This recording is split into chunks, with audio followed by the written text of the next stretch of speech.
Lord Brahma said, my dear boy Rudra, you have 11 other names. Manu, Manu, Mahinasa, Mahan, Shiva, Ritadvaja, Ugrareta, Hava, Kala, Bhamadev, and Drita Vrata. I'll read the next two verses. O Rudra, you also have 11 wives, called the Rudranis, and they are as follows: Dhi, Driti, Rasala, Uma, Niyut, Sarpi, Ila, Ambika, Iravati, Swadha, and Diksha. My dear boy, you may now accept all the names and places designated for you and your different wives. And since you are now one of the masters of the living entities, you may increase the population on a large scale. And here we have a short purport by Srila Prabhupada. Brahma, as the father of Rudra, selected the wives of his son, his living places, and his names as well. It's natural that one should accept the wife selected by one's father, just as a son accepts the name given by the father, or as he accepts the property offered by the father. That is the general course in increasing the population of the world. On the other hand, the Kumaras did not accept the offering of their father because they were elevated far beyond the business of generating a great number of sons. As the son can refuse the order of the father for higher purposes, so the father can refuse to maintain his sons in increasing population because of higher purposes. That could have been edited a little more. Om Jnana Timirandasya Jnananjana Salakaya Chakshurun Militam Jena Tasmai Shri Guruve Namaha. Jai Shri Krishna Chaitanya Prabhu Nityananda Shri Advaita Gadadhara Shivasari Gaura Bhakta Vrinda. Hare Krishna Krishna Krishna Hare Hare, Hare Rama Rama Rama Hare Hare. Earlier on, Srila Prabhupada had commented that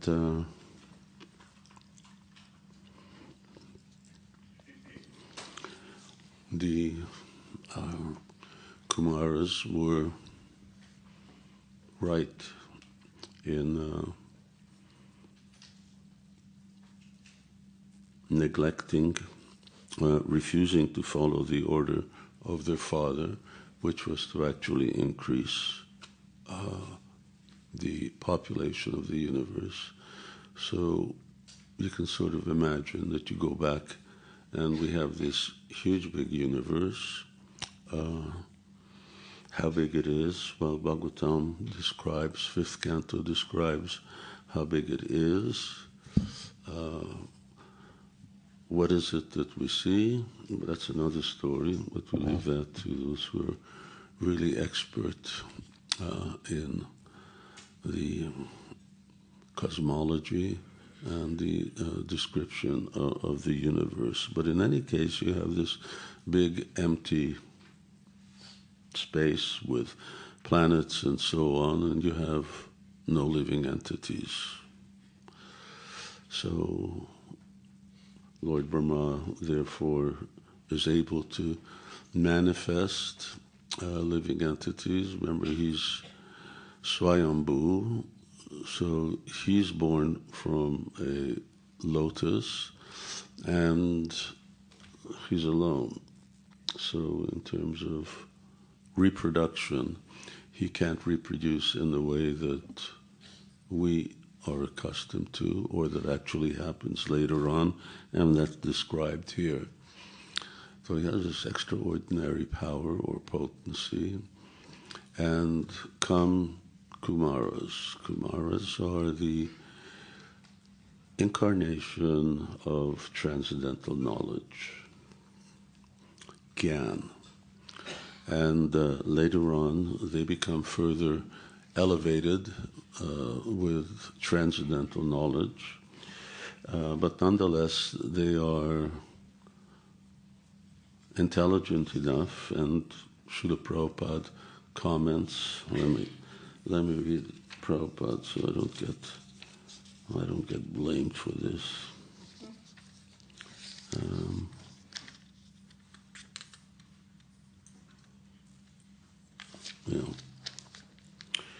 Four sons of Brahma declined to become family men even on the request of their great father Brahma.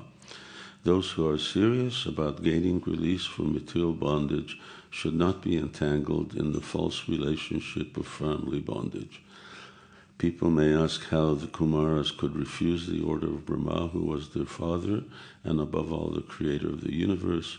The reply is that one who is Vasudeva Parayanaha, or seriously engaged in a devotional service of the personality of Godhead, Vasudeva, need not care for any other obligation. And Prabhupada quotes this Devarshi Bhutapta Niyam verse. So, Kumaras were wise enough to know that marriage, children, means further entanglement and complications in material life, and so they declined. And this is what Srila Prabhupada here says at the conclusion of this purport. As the son can refuse the order of the father for a higher purpose, so the father can refuse to maintain his sons in increasing population because of a higher purpose.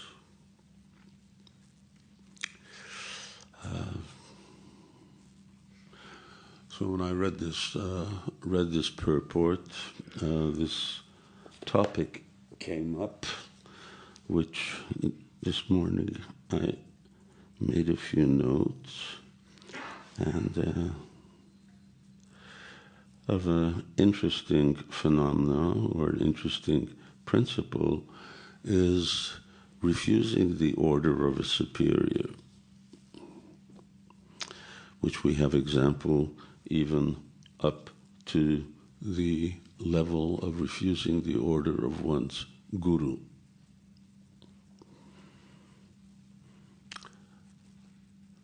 There are different types of obligation or different types of duties that one has. And generally these are, you could say, in two different categories. There's dharma, which are the specific rules laid out for the elevation of conditioned souls, and then there is parodharma. Parodharma, atoksaji ahoitaki ahaprititaha yenatmasu prasidati. That was right. How does it start? Savai punksam parodharma. So there's paradharma, and paradharma means para means above, transcendental. So for transcendentalists, or you could even say aspiring transcendentalists, and paradharma always supersedes regular dharma. So the first example that I mentioned was refusing the order of the guru. Now, devotees know that it is 8th canto is Vamandev. So, who's read the Bhagavatam here? Or who hasn't read the Bhagavatam? No, who's read the Bhagavatam? I'll get a more honest answer. Okay, that's good. Who studied the Bhagavatam? Yeah, really studied. This is Srila Prabhupada, 1977. He was speaking to some devotees, and he said, just read Bhagavatam over and over and over again, and you'll never have any problems. Or if you have problems, you'll be able to solve problems, you'll be able to overcome them. So we have the example of how Lord Vamandev, and interestingly here that one of the names of Lord Shiva or Rudra is Vamandev. So Vamandev, who's the incarnation, dwarf incarnation of Lord Krishna. And it becomes clear later on in the pastime why he's a dwarf, because ultimately he's going to take these big steps. So generally dwarfs don't take big steps. And even when he was coming to Bali Maharaj as a Brahmin, little Brahmin boy, blonde. He's a blonde incarnation. There's a few who are. Hiranyaksha is also blonde. Kapila Dev is also blonde. So there are blondes, although they say blondes have more fun. But there's not many. So he's this little Brahmin boy, and of course he comes and he asks for 3 steps of land. So a dwarf's 3 steps are naturally much smaller than like Maharaj. He takes big steps. So he has small steps, and it's just to emphasize the point. And then, of course, he's going to take 1 step up, 1 step down. He's covered the whole universe. Now, where's the 3rd step? So he says, please put your lotus feet upon my head. But Sukracharya discerns that this is not just a ordinary Brahmana or even a dwarf. This is Lord Vishnu. So he's going to trick you, because that's what he always does. Demons had taken away Swarga from the demigods, so he's going to trick you. But Bali Maharaj now was bound. He said, I made a promise. I said I'd give him 3 steps of land, and here's my guru telling me that I shouldn't. So, very interesting. I mean, I wouldn't encourage everyone to start disobeying their guru, but here's a guru who's not really a transcendentalist, very, very powerful. He's able to empower the demons to overcome the demigods, but nonetheless, he's still very much materially motivated. He wants sense gratification. So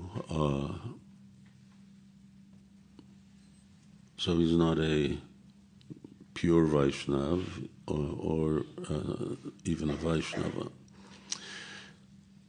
But still, he's a spiritual master, and one's duty bound to follow the order of one's spiritual master.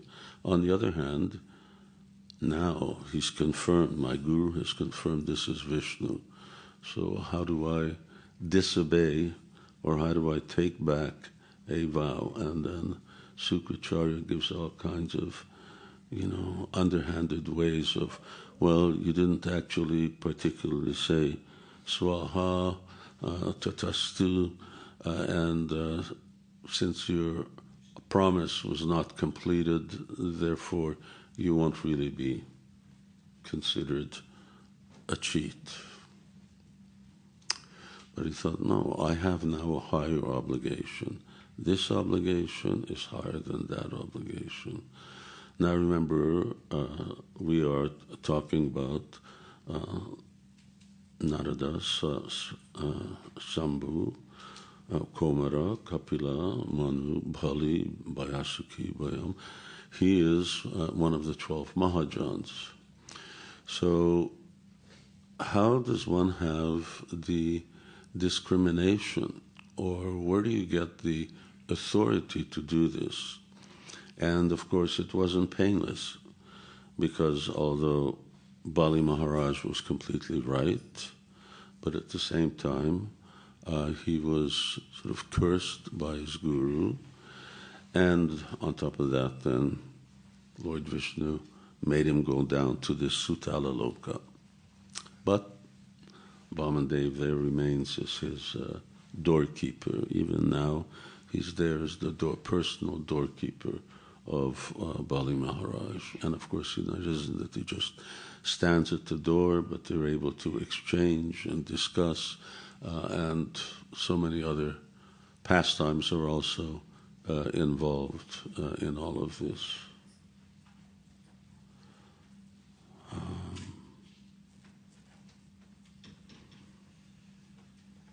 I'm just there are different Puranic pastimes. One is about Ravana coming down and asking for Bali Maharaj's help, fighting against Lord Ramachandra, and Bali Maharaj takes him to some place where there's this huge, big mountain-sized earring. And you see this earring? He said, yeah. He says, this belonged to one of your predecessors. This belonged to Hiranyaksha. And that same Vishnu, he just killed this Hiranyaksha just with a slap to the head. So it's futile asking me to help you. There's nothing that I can do. If Vishnu is your enemy, then you're as good as dead. So Ravana wasn't successful in getting any further support.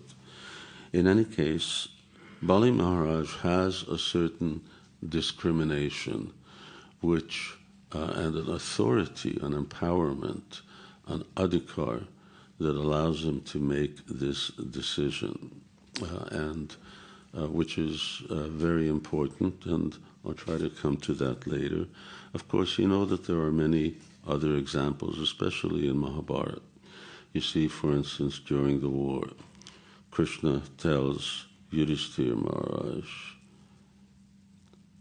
you have to tell Dronacharya that his son Ashwatthama is dead, because no one can defeat Dronacharya unless he puts his weapons down. Yudhishthira Maharaj is Dharma personified.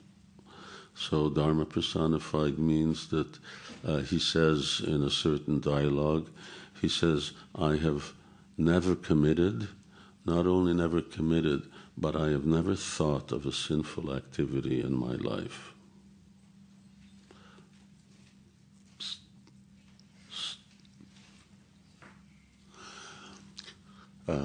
Which is a pretty impressive thing. I'm not going to ask anybody to put up their hands if they're in the same category, but never thought of a sinful activity, and he's never broken the rules of Dharma. Now Krishna says, say that Ashwatthama is dead. But Ashwatthama is not dead.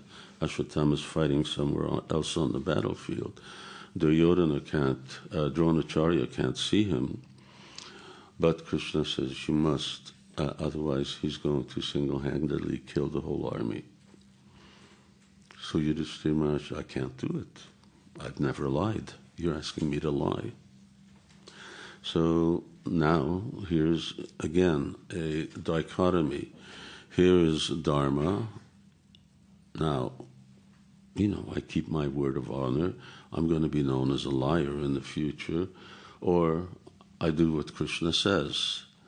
And, as we know from Krishna's history, Krishna's, he fibs, he lies, he steals.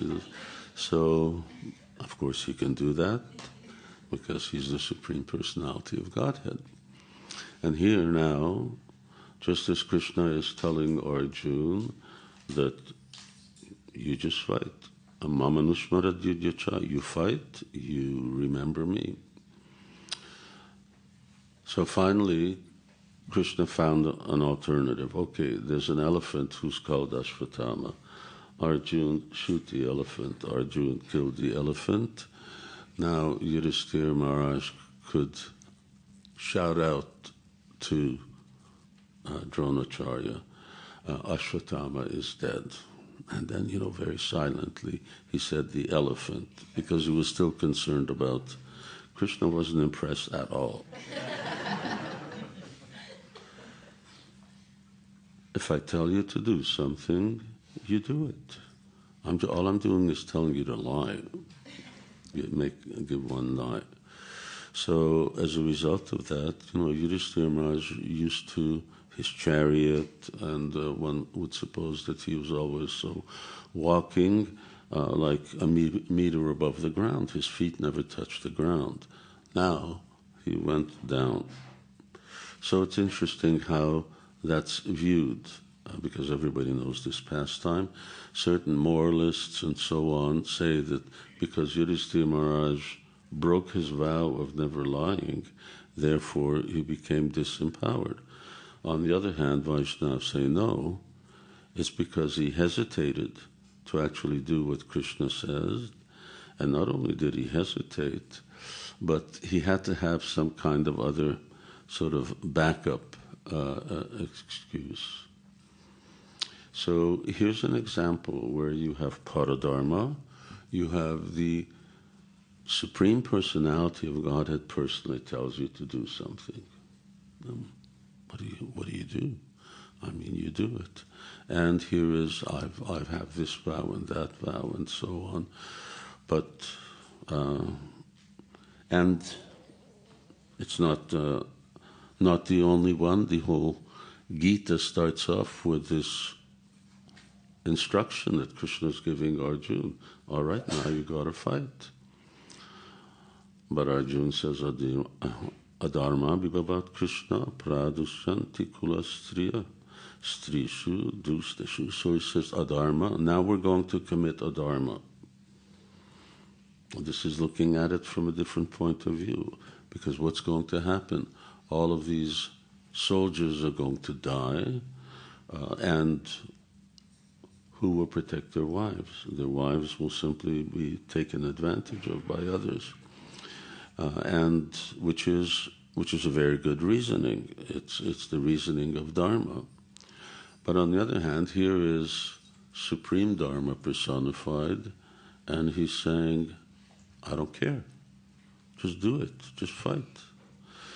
So whatever the specific outcome by our limited calculation, but nonetheless, that paradharma, that supreme dharma, governs over what we consider to be regular morality. And of course, this is a real issue that non-devotees, academics, and so on look at Krishna when he's doing the rasa dance.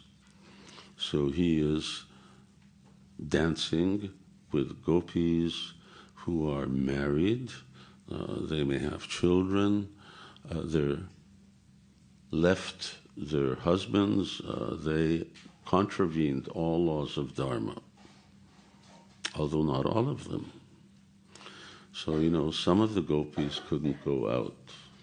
Some of them wouldn't go out because they were thinking this is so, a woman, there's a Vedic culture, in Vedic culture, if a woman stays out overnight, that's it, she's out of the house. Whether it's daughter or wife or anybody, there's only one thing you could be doing when you're staying out overnight, and that's engaging in illicit sex. So, what to speak of that, but now, against the instruction of their husbands and well-wishers, and even leaving their little babies, although it's arguable whether the gopis had babies, because generally Krishna would not would not consort with those who are impure. So very often it's said that the babies actually belong to someone else, but still they're taking care of them, and they just leave and they run off. They may not even be properly dressed, they're not properly ornamented, but they're still going, and they're willing to accept more or less the stamp of being a prostitute because Krishna's calling, and Krishna transcends. Those who aren't so advanced and who still have attachment to Dharma. Remember, Krishna says, Sarva Dharma Parityaja. So give up all Dharma and just surrender to me. So surrendering to Krishna, surrendering to Krishna's instruction, be it Vamandev or Krishna himself, supersedes all other instructions. We have that example. I won't ask for hands, but we had our obligation to our parents, especially those from the Indian community, at least those who are sort of brahmacharis and doing full-time service. Part of your responsibility was to maintain your parents, and that's not so much the custom for Western boys and girls, but nonetheless, we abandoned responsibility to family. The whole idea that, I've gone through grade school and high school and possibly university, all in order to become successful and have a good degree, and now I'm just leaving that all behind in order to become a Hare Krishna. So, once again, Devarshi Bhutaptaninam Pitrinam. So, this verse points out that obligations to all others are immediately disposed of, mitigated by service to Krishna. So, was there any reaction to those devotees who became devotees or became full-time devotees or conducted themselves in a way that was unfavorable to their parents? No, not at all. In fact, they're considered to be very, very glorious because they're willing to accept that type of austerity. There's a very interesting example. Swarup Damodar Goswami, my godbrother, the BI, Bhaktivedanta Institute head. Srila Prabhupada's the founder, but he was the head at that time, and since then he's passed away. In 1977, he was spending a lot of time with Srila Prabhupada. And actually in those last months from, say, time that Srila Prabhupada went to Mumbai, in about April all the way till October, November, middle of November, Srila Prabhupada really concentrated on two topics. One is BI, and the other one was Varnashram. This was like Srila Prabhupada's repeated discussion, and he put so much energy and time into Swarup Damodar Goswami.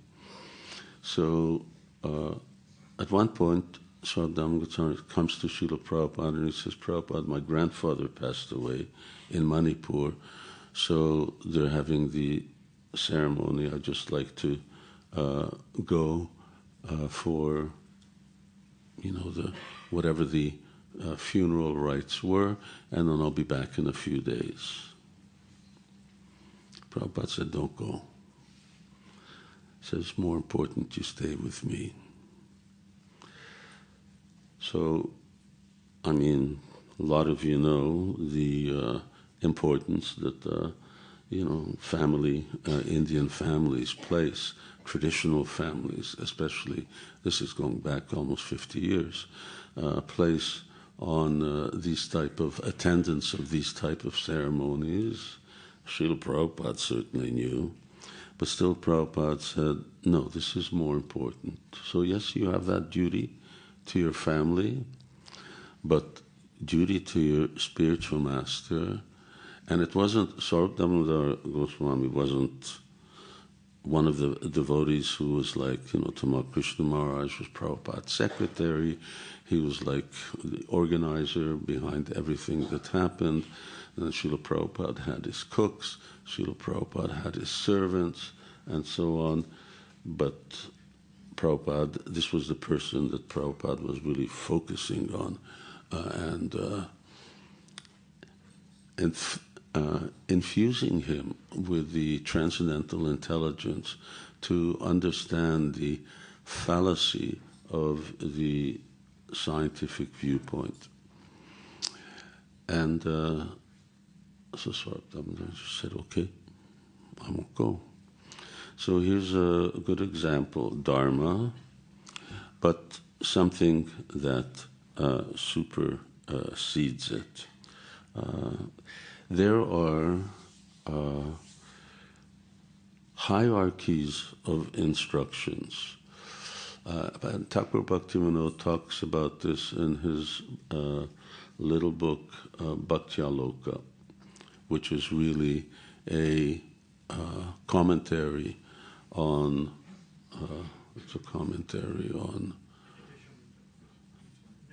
verses of Upadeshamrita, a few verses of Upadeshamrita. And he repeatedly quotes this verse. There's two versions of it in the Bhagavatam, Krishna speaking to Uddhava. And he says, Sve Sve Adhikara Je Nishtam. And the meaning of the verse, I don't even know who knows the verse? Sve Sve Adhikara Je Nishtam, nobody knows. Very important verse. Saguna parikirtita viparyayas tu, I can't see because the diacritics are wrong here, ubayor eva nishchaya. So he says that there is adhikar, that in the stages of spiritual life, this is at Atyahara Priyachascha, when he's commenting on that verse. So Srila Prabhupada also says that there is Prajalpa Niyama Agraha, and Niyama Agraha.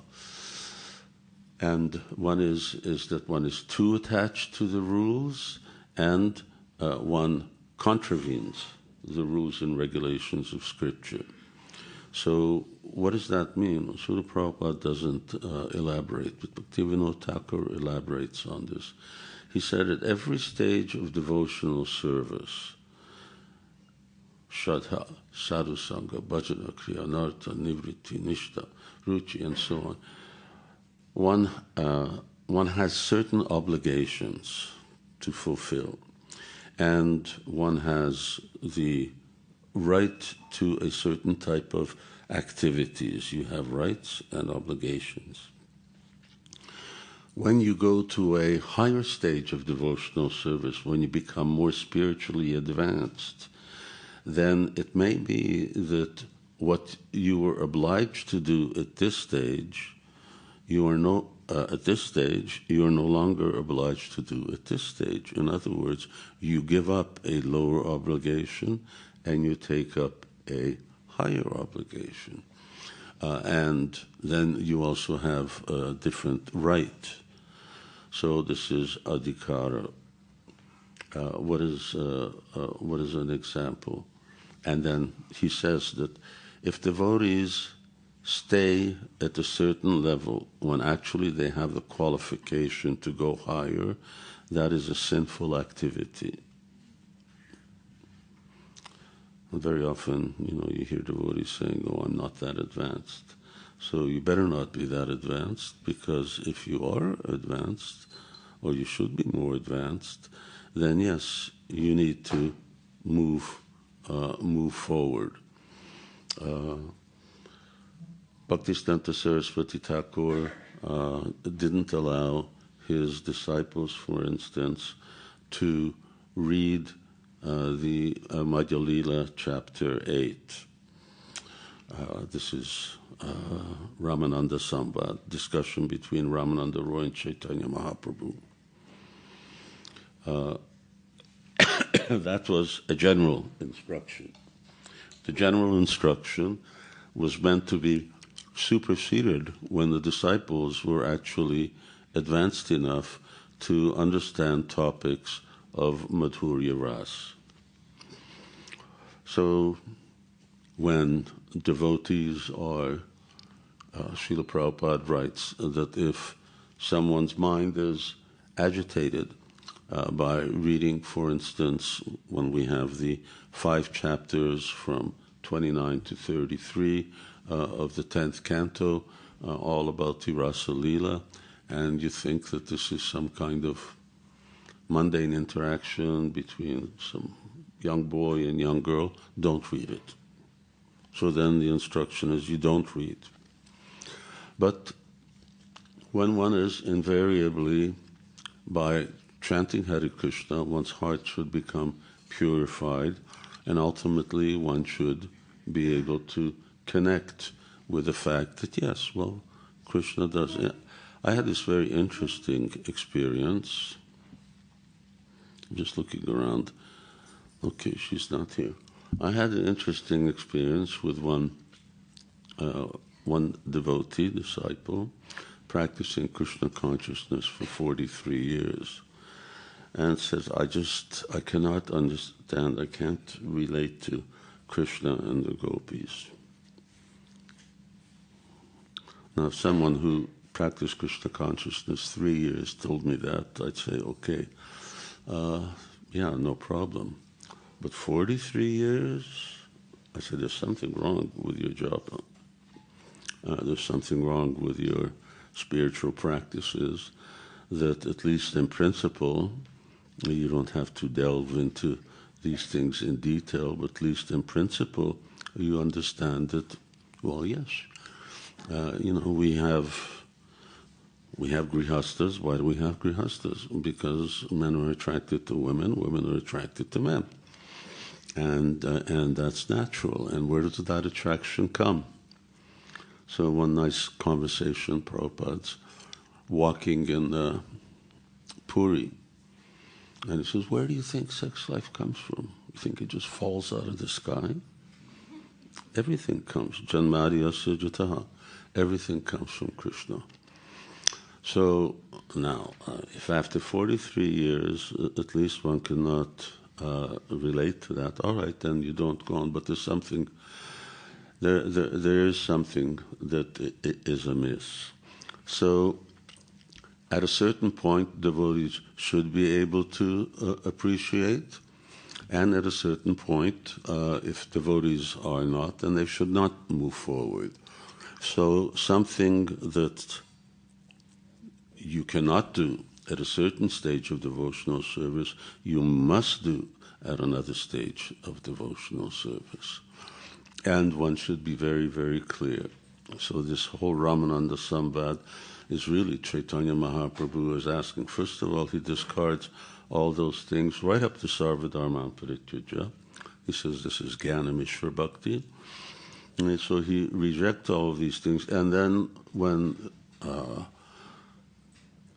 Jnana Prayasam Udapasanamantameva.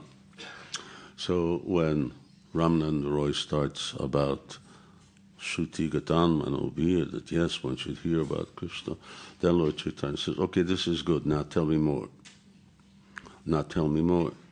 Now tell me more. And there's increasingly higher and higher understanding, and correspondingly devotees may also be suitable for them to practice at this stage, And as they develop at this stage, and then Lord Chaitanya ultimately says, yes, now this is the ultimate goal of life.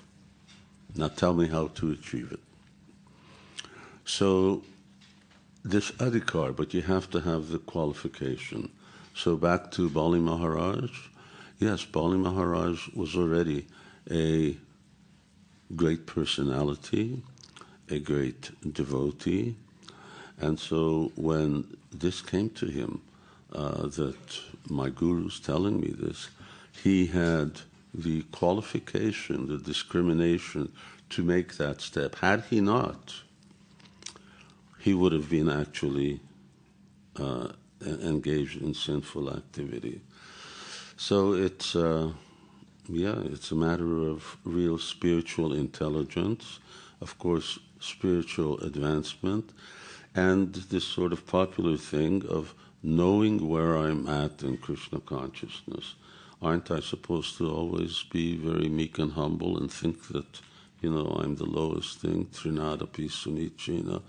That's okay, but simultaneously you're also meant to, with the knowledge that we receive from Srila Prabhupada, be able to analyze where am I in Krishna consciousness. And of course, the help of Vaishnavas, devotees who know us well, is quite important. So what is my duty? Am I doing my duty according to where I am? And what is the duty there, and what is the duty in the successive stages? If someone has nishtha, if someone is really fixed, and that means he's really stepped into the mode of goodness and ruchi, how is it that one is meant to give up the lower duties and then accept the higher duties? It's a very interesting topic. Our time's up, so we'll just leave it at that. But a good subject to study. And of course, Srila Prabhupada here explains that in relationship to how the Kumaras rejected the instruction. He's not just the father, he's their guru. Still, he had the wherewithal and the spiritual insight to say, no, this is not right. Or it may be right for somebody, but it's not right for us. Hare Krishna. Jai Srila Prabhupada ki jai. Srimad Bhagavatam ki jai. Jai Nitai Gaura Premanandi Hari Hari.